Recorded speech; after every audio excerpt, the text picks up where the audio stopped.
আজকে যে রেসিপিটা আপনাদেরকে দেখাবো সেটা হচ্ছে আপনারা চায়ের সাথে, মাংসের সাথে, রোস্টের সাথে সব কিছুর সাথে পেট ফুল করে খেতে পারবেন ইনশাআল্লাহ।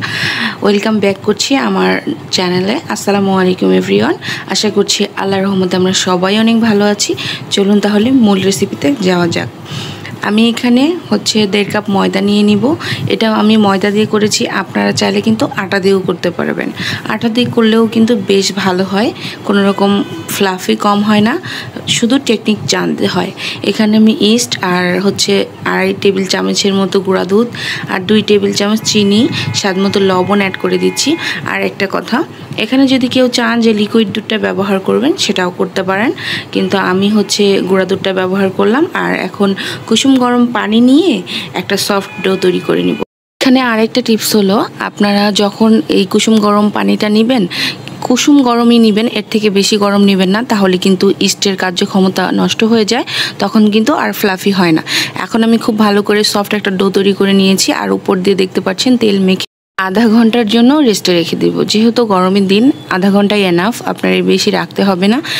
দেখুন কতটা ফ্লাফি হয়েছে। এখন আমি হাত দিয়ে আবার একটু চেপে চেপে ভিতরের যে বাবলস বা হাওয়াগুলো আছে সেগুলো বের করে দিচ্ছি।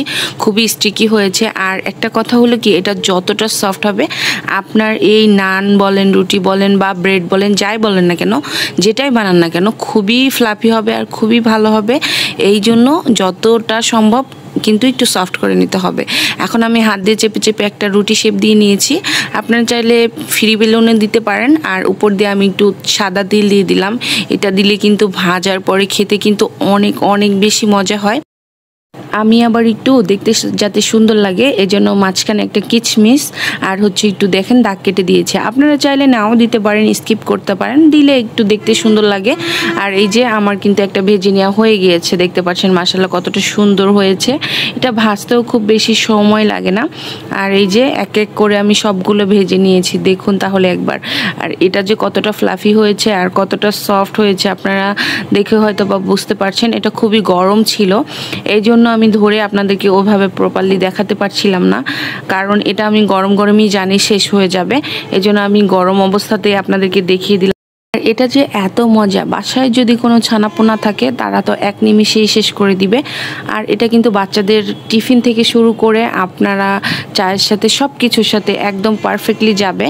ইজিলি, খুবই ইজি, ঝটপট বানাই ফেলা যায় এই রেসিপিটা। আশা করছি আপনারা দেখে বুঝতে পারছেন। আপনাদেরকে একটু ভেঙে দেখাচ্ছিলাম যে দেখুন এটা কতটা ফ্লাফি হয়েছে। বিশ্বাস করেন, এটা উপরে এত এত তিলের কারণে মজা লাগছিল।